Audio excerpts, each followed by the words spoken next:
Hello, my dear friend. I don't know if you watched the series Gibby, but in one episode there was a line that went like this: love bombing, gaslighting, ghosting, then black soil. These are manipulation techniques used in modern relationships. At first, maybe because of the names, because they sound foreign, you might think, oh, we don't really have these. But believe me, I've witnessed so many cases where each of them has happened. And our relationships are truly becoming more degenerate, shorter, and pushing us further into loneliness. Honestly, that scares me. But being a little conscious can help. Today I won't talk to you about love bombing, ghosting, or gaslighting. I made videos about those long before the series. Now I want to tell you about different manipulations, lesser known but commonly encountered in relationships. Understanding these can make it easier to protect yourself. If you're ready, let's begin. The first thing I'll explain is mostly related to ghosting. As you know, ghost means spirit, disappearing. Ghosting is the behavior of suddenly vanishing in a relationship. Imagine, the relationship is going well, you think you're in something serious, you're making plans, building dreams. And then, suddenly, the other person either makes up a tiny excuse or sometimes doesn't give any excuse at all, they just vanish. You want to text them, you open WhatsApp, and, bam, you're blocked. You check Instagram, TikTok, YouTube, Spotify. They've disappeared from everywhere. And now you can't reach them. People who experience ghosting really struggle because they feel guilty, like it's their fault. Ghosting is actually a form of emotional and psychological abuse. Yes, it's technically a breakup, but it prevents the person from fully processing it, making it a very difficult trauma to overcome. So ghosting is when your partner, while everything seems fine, suddenly disappears, ends the relationship, and gives no explanation. This is one of the most common forms of relationship violence and manipulation. When you hear it like this, it's scary. You think, where are we heading? What's waiting for us? My observation is this: we are lonely. Truly, people are lonely. Especially among the educated and the financially well-off, loneliness increases. Because there are more options. Should I pick this one? Or that one? And expectations become extremely high, dating apps are everywhere, people are meeting up, and relationships have become more pleasure-focused and short-term. There's always the thought, could I find someone better? And this constant search drives us toward loneliness. Meanwhile, your expectations rise, and with that, the chance of being disappointed in your next relationship also rises. These manipulations may bring short-term pleasure, but in the long run, they make us even lonelier. I believe society faces much greater loneliness in the future. That was a little social observation. Now let's move to the next manipulation. Another relationship manipulation I see a lot, especially in relationships that begin on social media, is benching. This comes from sports. Think of the substitute bench in football. The idea is keeping people waiting on the bench. Let's say you and I are talking. We have good communication, maybe even some chemistry. Normally, when attraction reaches a 7 or 8 out of 10, it turns into a relationship. But what happens? I keep you at a 5 or 6. I appear sometimes, disappear other times. Sometimes I text, sometimes I don't. It's neither a relationship, nor not a relationship. People who do this might have a conscious or unconscious fear of being alone. Or maybe they already have someone else they prioritize and are just keeping you in reserve. From their side, it doesn't hurt as much, but if you're on the receiving end of benching, you're stuck in false hope. You wait, thinking, will this turn into a relationship? And just when you decide to distance yourself, that person suddenly comes closer, making you think, maybe I misunderstood, maybe this will become real. Sometimes this benching process can last a year or two. You sit on the sidelines, waiting to see if they'll ever put you in the game. Worse, some people know the other person is meeting others but still wait, thinking, maybe one day they'll come back to me. This kind of conditioning can seriously harm your mental health, so here's my advice: if a relationship doesn't develop within 2 or 3 months, and you're looking for something serious, you need to ask yourself, what should I do if this never turns into a relationship?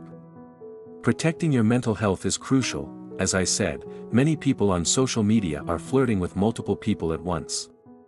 If you're focused on just one person and expecting more while they're benching you, you could get seriously hurt. Another manipulation technique that honestly sounds funny at first, zombieing. Like zombies, it comes from there. Imagine someone ghosted you. They disappeared, made you feel abandoned and guilty, probably because they found someone else who seemed more appealing. But when things didn't work out with that person, they come back to you. That reappearance is called zombieing. They suddenly pop up like a zombie. Hey, how are you? The bad part is, if you're feeling really lonely, you might actually feel happy when they return. Finally, you're back.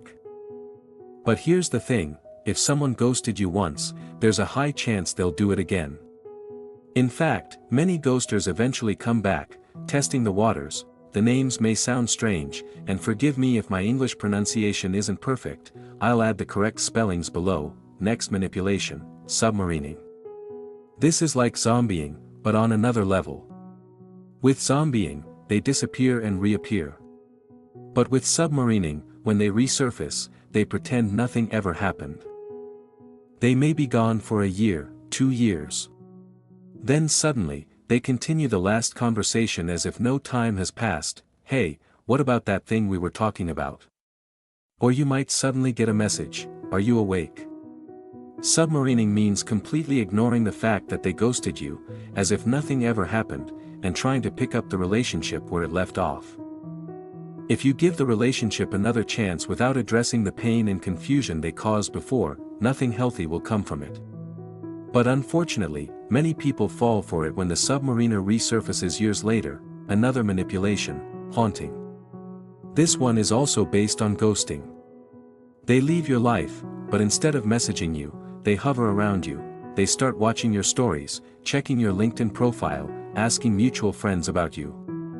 The idea is, I still care about you, but I don't have the courage, or motivation, to actually reach out. So instead, they drop little signs of presence, hoping you'll be the one to text first. If you do, you're basically telling them, I'll accept anything you do to me. But in relationships, you need to have boundaries and self-respect. Maybe that person was attractive, special, whatever. But if they mistreat you, if they don't respect you, you have to take a stand. Because look at it, they don't even show you the courtesy of direct communication. They circle around you, waiting for you to act. Honestly, it's a weak move. But sadly, I've heard many stories like this. And yes, it has a name, haunting. Another manipulation, breadcrumbing. This literally means leaving crumbs of bread. Remember the Hansel and Gretel story? They followed candy and ended up in the witch's trap. That's what breadcrumbing is like. The person doesn't openly show interest, but gives you little hints, tiny gestures, compliments, maybe even small gifts. Enough to keep you hooked, but never enough to move things forward. You start wondering, do they like me? You focus on every little crumb they drop. But at the end of the day, nothing real happens. I truly believe this. If a connection doesn't turn into a relationship within 2 or 3 months, you need to assume it won't. If you let your expectations rise because of breadcrumbs, you'll not only end up without a relationship, but you may also harm your mental health. Finally, one more method. And honestly, even I find it strange when I describe it. What are we turning into? This isn't just about Turkey, the whole world is heading this way. It's called cushioning. Think of it like this, you know you're about to fall, so you grab a pillow to soften the landing. In relationships, this means you're in a marriage, relationship, or fling that's lost its spark. You can see it's heading toward an end. But instead of facing loneliness after the breakup, you secretly line up someone else before it ends, so when your relationship crashes, you have a cushion, a backup. But this is basically cheating. You can justify it to yourself, but it's still betrayal. If the excitement of the relationship is gone, it's gone. If you want to be with someone else, then break up first. And honestly, people need time alone between relationships. That time lets you think, reflect, and grow. Without it, you just rush from one relationship to another, hurting yourself and others in the process. So please, pay attention to this. Now, my dear friend, do you use any of these manipulation methods?